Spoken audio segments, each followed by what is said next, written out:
রত্নাবলী যখন গানের ক্লাসে এসে পৌঁছলো তখন প্রায় বিকেল ৫টা।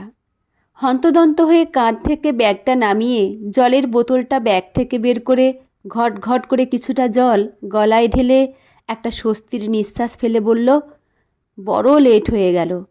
আসলে রাস্তায় জ্যামও ছিল, তার উপর একটা অদ্ভুত ঘটনা ঘটেছে আজ। কথাটা বলেই রত্নাবলী ফ্যানের রেগুলেটরে হাত দিয়ে বলল, আজ গরমটাও বেশ পড়েছে, তাই না সুদীপাদি? সুদীপাদি অর্থাৎ সুদীপা ভট্টাচার্য এ শহরে নামকরা সঙ্গীত শিল্পী। সপ্তাহের একটা দিন মানে রবিবার গানের ক্লাস করান যাদবপুরে। প্রায় ১ বছর হলো রত্নাবলী সুদীপা ভট্টাচার্যের কাছে গান শিখছে। খুব স্নেহ করেন রত্নাবলীকে। রত্নাবলী হারমোনিয়ামটা একটু কাছে টেনে নিয়ে সুদীপার মুখের দিকে তাকিয়ে বলল, আগে ক্লাসটা করে নিই, তারপর সব ঘটনা বলছি তোমাকে। এমনিতেই আজ বিশাল লেট হয়েছে। সুদীপা এতক্ষণ পর মুখ খুলল, বলল, সে তো দেখতেই পাচ্ছি। আসলে আমারও আজ তাড়া আছে। এই ক্লাস করে আমাকে এখান থেকেই যেতে হবে সল্ট লেক। বড় মাসির বাড়ি যাব। মাসি মেশোর অ্যানিভার্সারি আজ। বছর ৩ হলো মাসির বাড়ি যাওয়া হয়নি। এবারে না গেলে রাগারাগি করবে আবার। রত্নাবলী হারমোনিয়ামের সুর থামিয়ে বলল, এ মা, আমি ভাবলাম কথাগুলো বলবো। ঠিক আছে, পরেই না হয় বলবো। ইম্পর্টেন্ট কথা কিছু?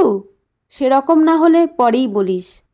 সেরকম কিছু না, তবুও তোমাকে তো সব কথা বলি, তাই আর কি।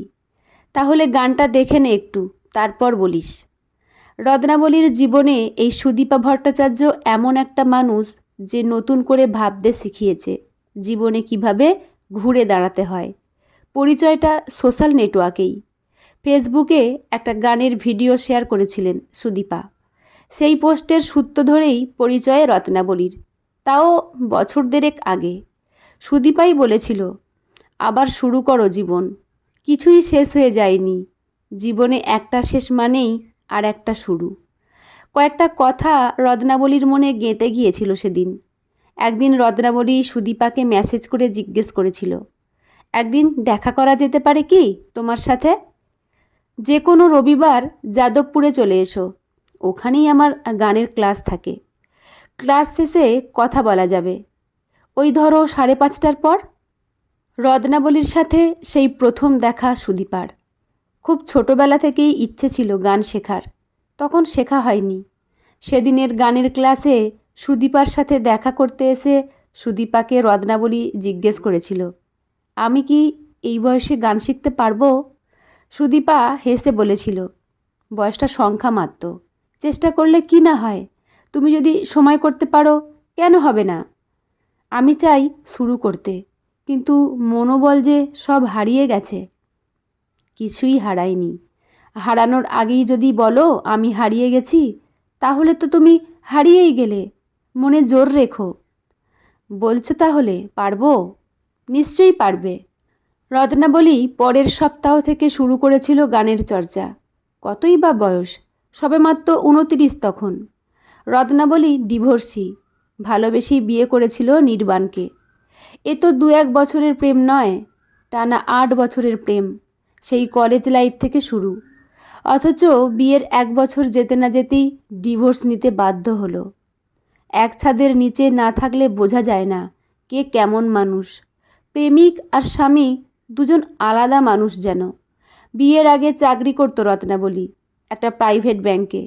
নির্বাণ বলেছিল, আরে কি দরকার তোমার চাকরি করার? আমাদের এত বড় ব্যবসা, তোমার রোজগারের কোনো দরকার নেই। সামান্য কয়েকটা টাকা বেতন, আমি প্রতি মাসে ওই টাকাটা হাত খরচ করি। তোমার যা লাগবে আমাকে বলো, আমি তো আছি, তোমাকে চাকরি করতে হবে না। বিয়ের ১ মাস আগে পর্যন্ত চাকরিটা করেছিল রত্নাবলী। শেষমেশ নির্বাণের চাপেই চাকরিটা ছাড়তে বাধ্য হয়েছিল। বাড়িতে মা একটু আপত্তি করেছিল, কিন্তু রত্না বলেছিল, নির্বাণের ওপর সম্পূর্ণ আস্থা আছে মা। বিয়ের পর প্রেমিক মানুষটা বদলে গেল পুরো। কে জানতো বাইরের খোলসের আড়ালে এক অসম্ভব দৈত্য বসবাস করে। প্রেমিক যে হবে, সে কি করে প্রেম হারায়। 1 মাস যেতে না যেতেই রূপটা বদলে গেল নির্বাণের। বিয়ে করেছে মানে দয়া করেছে যেন। একদিন নির্বাণ বলে বসল, তুমি এখন বাড়ির বউ, তাই যখন তখন যেখানে সেখানে যাওয়া যাবে না। ইচ্ছে হলে বাপের বাড়ি যাবে, সে আশা ত্যাগ করা ভালো। আর একটা কথা, আমাদের ব্যবসায়ী পরিবার, টাকা পয়সা এখানে ওখানে ছড়িয়ে ছিটিয়ে থাকে, কখনো লোভ না পড়ে। বড়লোকের ছেলেকে বিয়ে করেছ, তোমার কপাল ভালো বলেই বিয়েটা হয়েছে। কত ধনী পরিবার আমাদের সাথে আত্মীয়তা করতে চেয়েছিল। বিয়ের 1 মাস যেতে না যেতেই এমন কথা যে শুনবে তা ভাবতেই পারেনি। বিয়ে করে সব স্বাধীন সত্তা যেন হারিয়ে গেল রত্নাবলীর। কোনো কিছুতেই তার অধিকার নেই, নিজের মত প্রকাশের স্বাধীনতা নেই। এই জীবনটাই কি চেয়েছিল রত্নাবলী? এটাই কি সেই 8 বছর ধরে প্রেম করা ছেলেটি নির্বাণ? কতদিন আর মেনে নেওয়া যায়? একদিন ড্রিঙ্ক করে অনেক রাতে বাড়ি ফিরল নির্বাণ।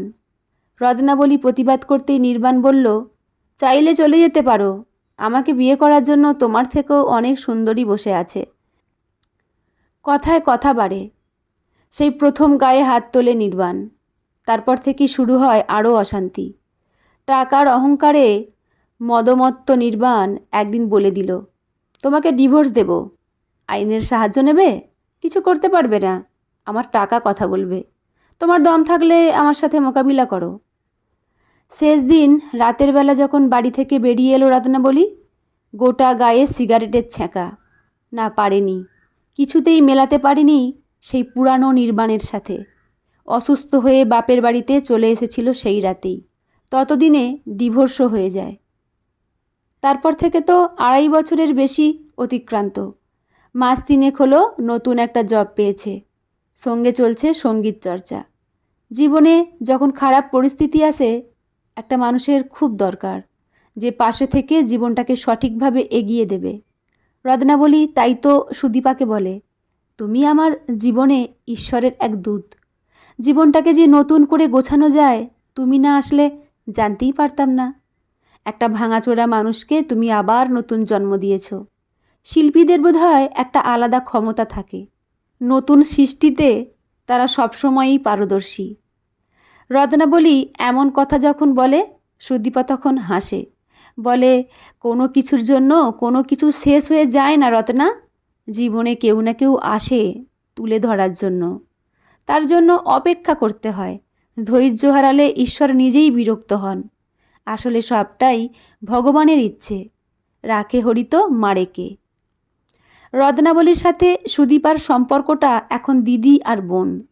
জীবনের সব ভালো মন্দ সব কথাই বলে সুদীপাকে। কখনো কখনো কিছু সম্পর্ক থাকে যার সাথে রক্তের টান নেই, অথচ আত্মার টান থাকে, আর তার জেরেই তারা হয়ে ওঠে আত্মীয়। বিপদে দুঃসময়ে যে পাশে থাকে, তার মতো বড় আত্মীয় কেউ নেই। নিজেকে সামলে নিয়েছে রত্নাবলী। সময় লেগেছে, তবুও পেরেছে। 1 বছরে এই গানের চর্চা রত্নাবলীকে সঙ্গীতের জগতে বেশ কিছুটা এগিয়ে দিয়েছে। সুরের সাধনা করতে গিয়ে জীবনকে দেখে নিয়েছে। এর থেকে ভালো উপায় আর কি থাকতে পারে? সে যাই হোক, গানের ক্লাস শেষ হতেই সুদীপা জিজ্ঞেস করল, কি যেন বলবি বলছিলি রত্না? জানো সুদীপাদি, আমি ভাবতে পারিনি এমন ঘটনা ঘটবে। আজ বাড়ি থেকে এমনিতেই লেটে বেরিয়েছি, ভাবলাম রুবি থেকে উবের বুক করে নিই। উবের বুক করলাম, দেখলাম নাম্বারটা ভীষণ চেনা। বুকটা ছ্যাঁত করে উঠল। ভাবলাম এই নাম্বারে সে নয় তো। ট্রু কলারে গিয়ে নাম্বারটা দিলাম, দেখলাম নির্বাণের ছবি। রাইড ক্যান্সেল করি সঙ্গে সঙ্গেই। হাজার প্রশ্ন মাথায় ঘুরপাক খাচ্ছে তখন। এটা কি সত্যি? কিভাবে হতে পারে? ঠিক সেই সময়েই আমাদের এক কমন ফ্রেন্ড ছিল, ওর নাম আদিত্য। ও তখনই কল করে আমাকে। আমি কিছু জিজ্ঞেস করিনি, ও নিজে থেকেই ওর কথা তুলল। বলল, তুই চলে যাওয়ার পর থেকেই ওদের ব্যবসা ডুবতে বসে, প্রচুর দেনা হয়ে যায়। লাস্ট 6 মাস আগে বাড়িটাও বিক্রি করতে হয় শেষ পর্যন্ত। এখন বাগুইয়াটিতে 2 কামরার ঘরে ভাড়া থাকে।